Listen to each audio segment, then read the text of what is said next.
And coach, you got something? Hey, 2, 3, 1, 2, 3, let's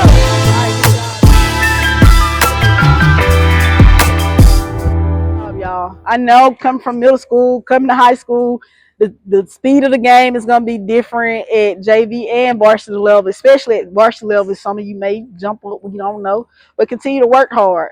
Um, we're just looking at you guys be consistent. You guys are the same faces that are here. Continue to show up, work hard, and do the things that are going to help us be better. And if each individual is getting better fundamentally and individually, that's going to help us grow even bigger in our program. And we're coming in on varsity. We're coming off a 22-6 record. We want to continue to build off that. We're moving up 5A next year, so we need some of you younger ones to get in, to buy in, and to really help us grow how we want to grow. So today was a good practice. I seen what you said at the end, and you were very encouraging to the girls throughout the whole thing. So, how does it make you feel seeing that all these new girls are great and coming back, and you're gonna have another good season? Yes, it's especially hard to get some of the younger ones, or challenging, I should say, to get them to understand exactly what it takes on their end as far as dedication and showing up.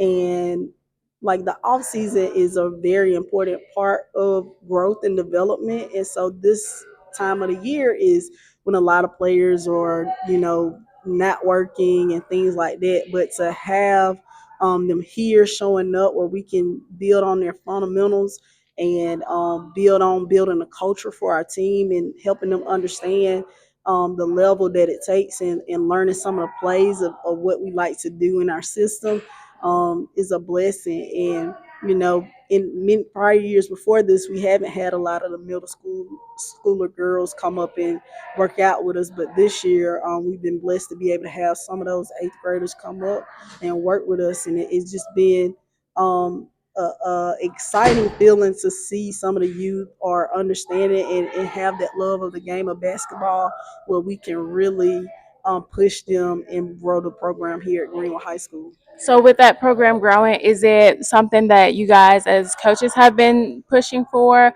or is this just a change in general?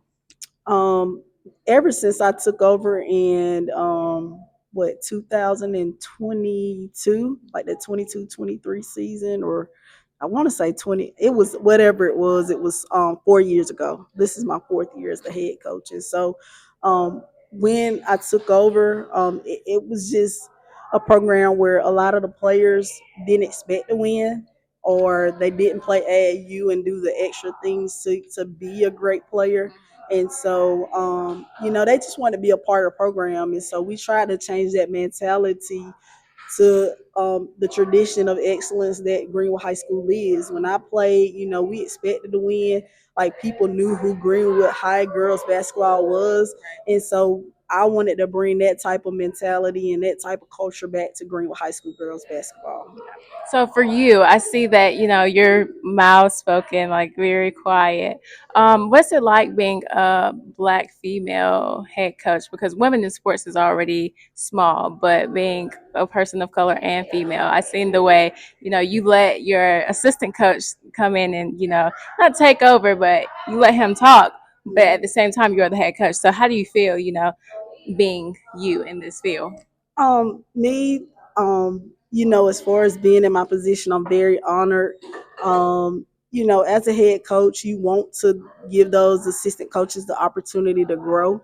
And if we don't let them speak to the players and coach them hard or coach them at all, then when you're in games, it's hard for them to really take adjustments from them. And a lot of times, the assistant coaches are building those personal relationship with the players, where um, more so they are kind of like you're the boss. And so it's like it's harder to build those real personal relationships. So a lot of times they'll know what's going on with school, or if they're dating, they'll know a lot about those things, where they are more comfortable coming to them and approaching them. And so that, I guess, that's a part of being a head coach. But I enjoy being a head coach. I get the privilege of doing what I love to do. My first love is being a part of basketball. And for me, it's just just trying to be like, they know like when I say something, that's what it is, and they like the girls do understand that.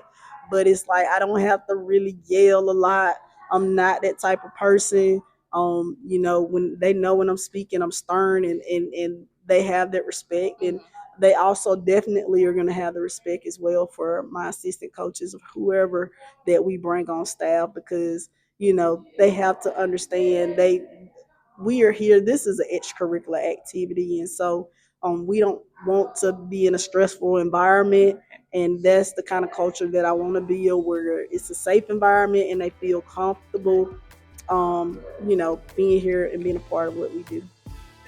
I love that. Thank you. All right. So they don't have a sub, so y'all got the ball. Let's set up in motion. Let's set up in motion. All right, now y'all match up. Y'all match up. You're guard red. What's, okay. Oh, okay. Oh, okay. That's a good matchup right there. All right, what do we say? I just thank you for doing what you're doing. Yeah, I do thank you for taking time out. Lady Eagles on three. 1, 2, 3. Lady Eagles. All right, good job.